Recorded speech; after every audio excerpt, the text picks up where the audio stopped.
Bienvenidos al cuarto y último módulo del curso de Principios Básicos de Publicaciones Médicas, especialmente preparado para personal de laboratorio. Y en este último módulo vamos a ver las acciones finales que necesitamos realizar para tener nuestro artículo publicado y que son tan importantes como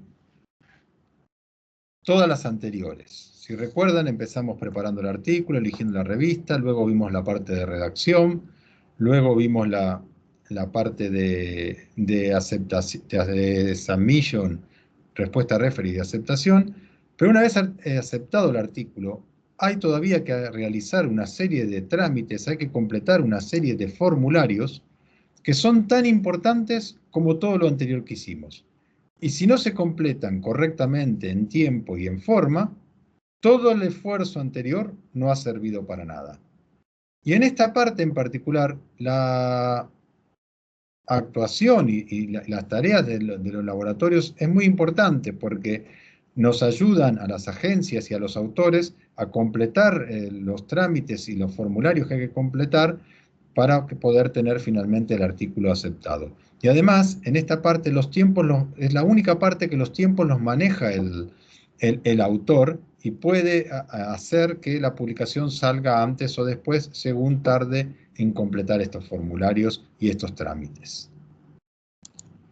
Lo primero que le van a pedir la revista una vez aceptado el artículo son estos dos formularios, la transferencia de derechos de autor y el conflicto de intereses.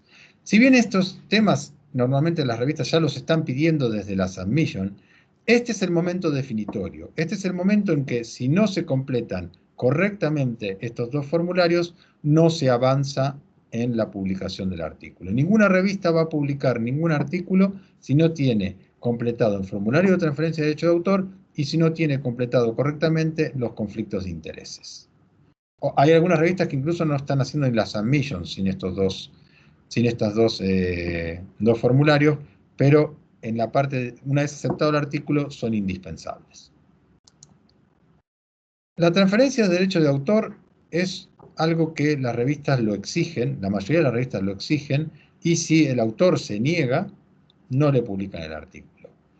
Es una necesidad de supervivencia de las revistas, porque a partir de la transferencia de derechos de autor, la revista, por ejemplo, puede disponer libremente de la comercialización de los reprints, de los artículos, y hay pocas revistas que no exigen que se le transfieran los derechos de autor a la revista. Ustedes piensen que hoy por hoy el tema de reprints y eprints es una de las pocas fuentes de financiación que le quedan a las revistas. Antiguamente las revistas se financiaban con suscriptores o con publicidad, dos fuentes de ingresos que han desaparecido prácticamente. Entonces las revistas necesitan que se les transfieran el derecho de autor para poder disponer y comercializar los reprints y los eprints, entre otras cosas. Son formularios muy sencillos, pero que hay que completar, y muchas veces los autores piden ayuda, en estos casos a las agencias o a los laboratorios, para completar estos formularios. Y el otro formulario muy importante es el conflicto de intereses o relación de soporte financiero. Este formulario, este es el momento de completarlo, este es el momento de hacerlo bien. Algunas revistas utilizan sus propios formularios como este, aunque el más común es el de la International Committee of Medical Journal Editor, el ICMJE, que es el formulario que utilizan la mayoría de las revistas. Y aquí hay que declarar todos los conflictos de intereses que uno pueda tener. Y una pregunta muy común cuando se llega a este punto es, ¿qué hago? ¿Completo los conflictos de intereses que solo competen a este artículo o todos los conflictos de intereses que tengo? Mi recomendación es que es mejor pecar de exceso en lugar de por defecto. Por lo tanto, poner todos los conflictos de intereses que tengan que ver con el artículo en cuestión o no tengan que ver. Si bien sería suficiente con poner solo los que tengan que ver con el artículo, por ejemplo, miren aquí en este ejemplo, lo que está marcado en amarillo, el autor JAP declaró que no tiene conflicto de intereses relacionados con este artículo. Seguramente tiene conflicto de intereses que no tengan que ver con este artículo, entonces solamente los que están relacionados con este artículo no tiene, y por eso declara como declara.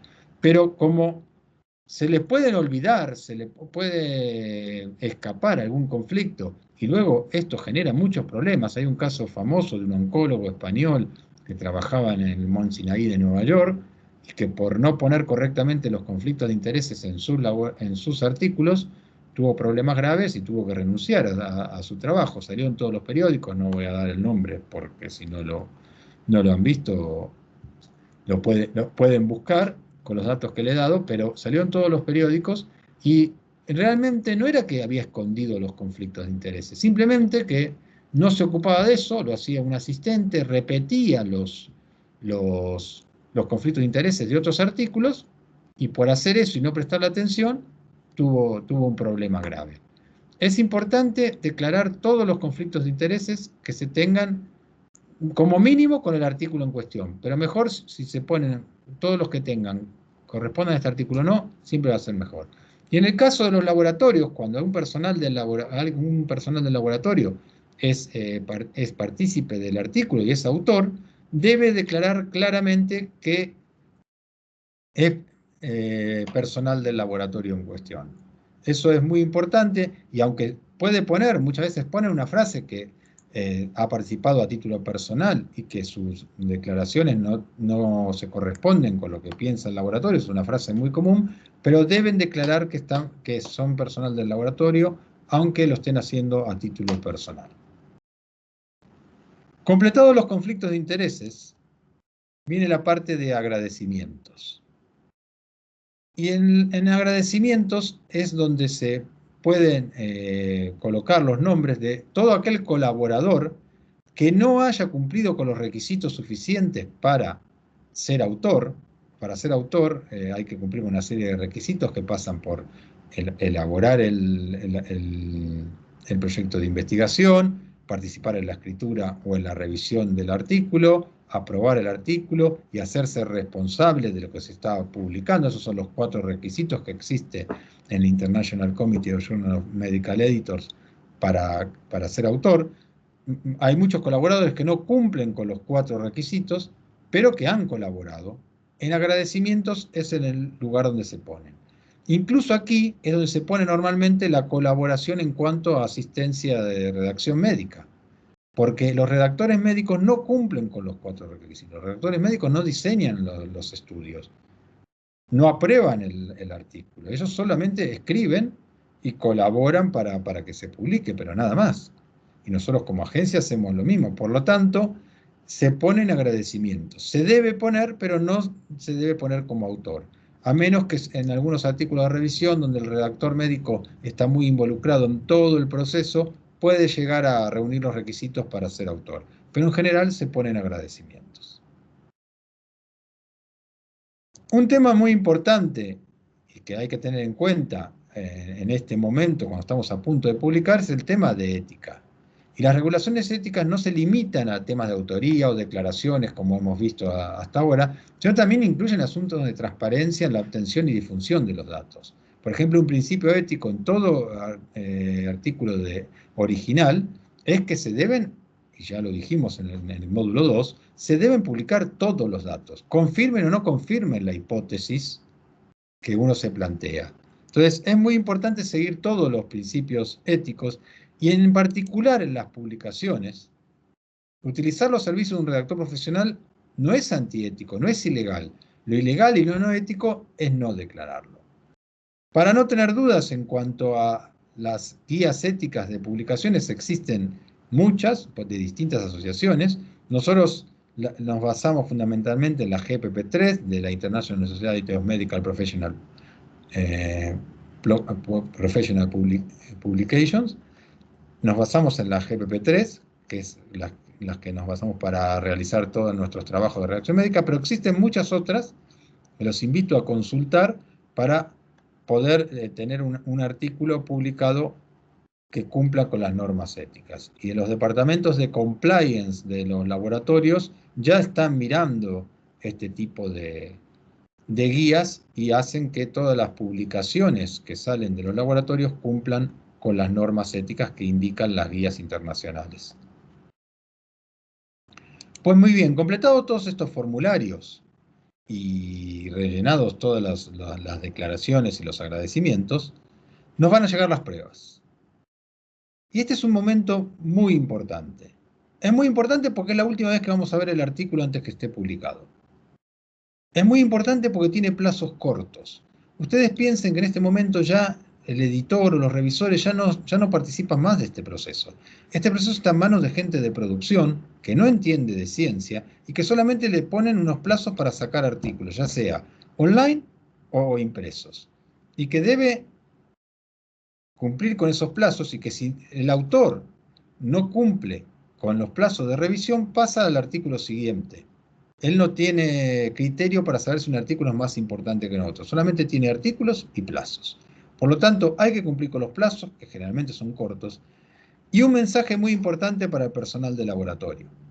En este proceso solo se pueden corregir errores. No es el momento de corregir contenido del artículo. Eso se tendría que haber hecho antes. Solo se pueden corregir erratas, errores. Es algo muy común que me ha pasado a lo largo de las casi 1000 publicaciones en las que he participado, que en este momento, como ya está el artículo, lo que llamamos en España maquetado, typeset en inglés, que ya está transformado en el formato de la revista, lo ve gente que antes no lo vio y quiere corregir cosas de contenido. Pues eso es un error. Y si hay gente que antes no lo vio y que lo ve en este momento, hay que advertirle que solo se pueden corregir errores. Porque, ¿qué pasa si se quiere corregir contenido? Lo que pasa es que la gente de producción, como no tiene criterio para saber si ese contenido es correcto o no, lo va a volver al editor. Y el editor, si tiene dudas, incluso lo puede volver a los revisores. Con lo cual, se puede atrasar el proceso hasta 2 o 3 meses, o incluso pueden convertir una aceptación en un rechazo. Así que mucho cuidado con esta parte, los artículos hay que mirarlos exhaustivamente antes, y en este momento solo se pueden corregir errores. Normalmente las correcciones se hacen a través del sistema CATS, que es un sistema que tienen todas las revistas. Si es por primera vez, le mandan sus claves y un password, y eso ya le queda. Por ejemplo, si yo entraría aquí con mis claves y con mi password, verían todos los artículos en los que yo he participado, por eso no entro, pero esto es para todas las revistas igual, todo es el mismo usuario y el mismo password, y si ustedes entran, les salen todos los artículos que han pasado alguna vez por este sistema. Insisto, hay que corregir. Hay que ser práctico, hay que ser rápido. Normalmente viene una serie de preguntas o de dudas que puede tener el maquetador en el momento de transformar el artículo que estaba en un formato Word a un formato PDF y con las características de la revista. Y es un proceso simple, pero hay que tener cuidado y hay que cumplirlo en tiempo y forma. Una vez corregidas las pruebas o al mismo tiempo, la revista le va a requerir el tema de permisos. Permiso se refiere a que el uso de material externo para mi propio artículo, que pueden ser porciones de texto, figuras o tablas. Normalmente lo más común que son figuras de tablas. Antiguamente estos permisos los solicitaban las mismas revistas, se los solicitaban entre ellas, pero ya hace años que esto es una obligación de los autores. Y si bien es un proceso que normalmente no tiene coste, es un proceso que hay que hacer. Y si no se hace, la responsabilidad por cualquier problema que pueda haber de la utilización de una tabla o figura de otro artículo en el artículo propio va a recaer sobre el autor. Es decir, el autor le puede decir a la revista, sí, ya lo solicité, y la revista puede confiar en él y no requerir ningún documento, que la mayoría requieren documentos de comprobación de que lo han hecho. Ahora bien, miren bien, porque cuando firman el copyright transfer y firman todos los formularios de aceptación para que se publique, ahí también dice que el responsable de los permisos es el autor. Y si el autor no cumple con eso y luego hay un problema, el problema lo va a tener el autor. Es un proceso simple, se hace a través de una plataforma que se llama RayLinks. Es un proceso rápido, hay que registrarse en la plataforma, hay que dejar una tarjeta de crédito porque hubiera algún coste en algún permiso, pero es raro para utilizar en artículos para publicar, no suele haber costes, pero es un proceso que hay que hacerlo, hay que completar todos los datos y hay que obtener un comprobante de que se hizo el proceso y que se completó y que se tiene ese permiso. Incluso hay que pedir permiso para artículos donde uno mismo es el autor. Es decir, si yo publiqué un artículo hace 2 años y quiero utilizar una figura en un artículo actual, debo pedir permiso. ¿Por qué? Porque el copyright está transferido a la revista. Yo no soy más el dueño de ese copyright. A menos que se me haya otorgado el copyright de esa figura o de esa tabla expresamente y por escrito. Si tengo ese comprobante, puedo utilizarlo. Pero si no, si cedí el copyright, debo pedir permiso. Insisto, esto es normalmente gratis, pero es un proceso que hay que hacer. Y si tiene algún coste, hay que pagarlo. Otra decisión que hay que tomar en este momento, que es un tema que tocamos en el módulo 1, pero ahora es donde hay que tomar esta decisión, es si es el Open Access. Recuerden que había revistas Open Access donde todos los artículos son Open Access, entonces ahí no hay nada que hacer, pero hay revistas que tienen artículos que pueden hacerse Open Access y que ofrecen ese servicio a los autores. Y ahí el autor tiene que decidir qué licencia de Open Access va a coger. No todas las revistas ofrecen todas las licencias, existen 6 licencias, desde la más libre que es CC BY a la más restrictiva que es CC BY NC-ND. Cada una tiene sus características, la revista les va a informar de cuáles licencias otorga y los costes de cada una. Si quieren más información, aquí tienen URL de Creative Commons, donde está la explicación exhaustiva de cada una de las licencias. Esta es una URL que les recomiendo guardar para en el caso de participar en una publicación, consultar aquí cuáles son las licencias, cuáles son los alcances. Los fees los determinan las revistas. Aquí en Creative Commons no están determinados los fees, sino que los determinan las revistas. Y para una misma licencia, una revista puede cobrar un fee y otra revista puede cobrar otro diferente. Son libres de fijar los fees como lo crean conveniente. Y hay que cumplir con este proceso si queremos hacer el artículo Open Access. Si no queremos, simplemente rechazamos. Si es una revista Open Access, ya habrá un fee fijo que está determinado desde el principio, que lo hemos visto en las instrucciones de la revista y que aquí no tiene por qué sorprendernos. Pues bien, antes de publicar, y ya llegando al final, la revista le puede ofrecer servicios adicionales como Just Accepted o Early Online. ¿Qué es Just Accepted? Just Accepted es que la revista les propone, una vez aceptado, y sin llevarlo a PDF, sin maquetarlo ni nada, sino simplemente el Word que fue aceptado, ya publicarlo. Le dan un número de DOI, con lo que le permite referenciarlo, y lo publican en la página web de la revista, mientras se elaboran y se aprueban las pruebas. Esto es un servicio que para el que quiere una publicación súper rápida está muy bien, normalmente no tiene coste adicional, pero es peligroso. ¿Por qué es peligroso? Porque no están corregidos los errores.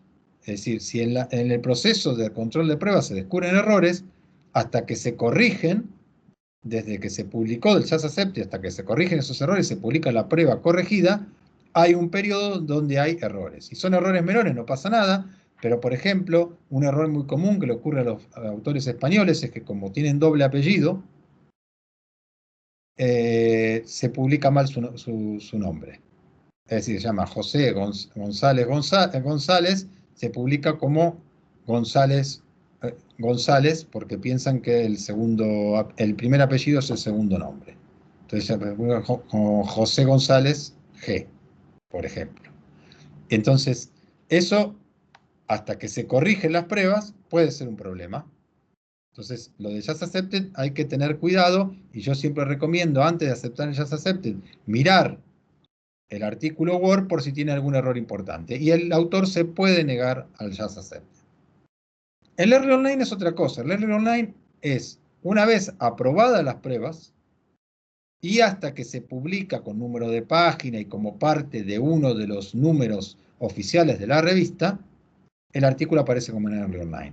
Early Online es un servicio que sí siempre hay que aceptar, a menos que no quieran que salga el artículo de ningún modo hasta que no esté paginada y demás, que no creo que eso ocurra, más cuando la mayoría de las revistas son online y eso no tendría demasiado sentido.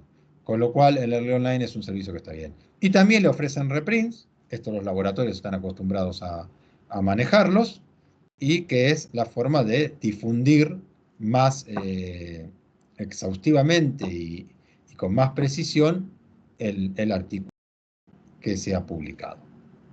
Pues con esto llegamos al final de este curso.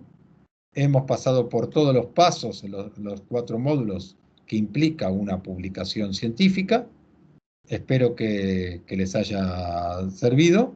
Los invito a hacer preguntas, tanto de este módulo como alguna pregunta que le haya podido quedar de módulos anteriores. Aquí estoy dispuesto para contestarla. Aquí les paso la bibliografía. Y también para este módulo tenemos un código QR que los invito a tomar este código y poder contestar online un cuestionario para así les llega un diploma de participación. Y aquellos que no tengan la oportunidad de poder tomar el código QR, aquí tienen las preguntas. Los invito a hacer una captura de pantalla o una foto rápida y envían un email con el número de pregunta y la opción correcta A, B, C o D. Aquí tenemos la pregunta 1, aquí tenemos la pregunta 2, a la dirección de correo que ahora les voy a poner, de la señora Graciela Risi, que es la misma de los módulos anteriores. Aquí tienen la pregunta 3, y ella les va a remitir por correo electrónico el diploma de participación. Ya van llegando preguntas que ahora iré contestando. Aquí tienen la pregunta número 4. Y finalmente la pregunta número 5.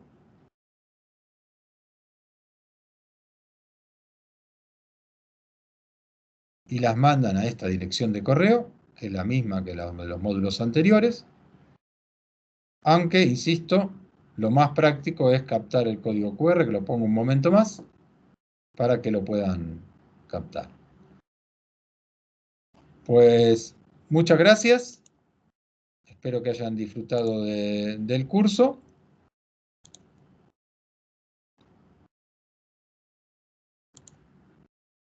Y espero verlos en próximos cursos. Un saludo, muchas gracias.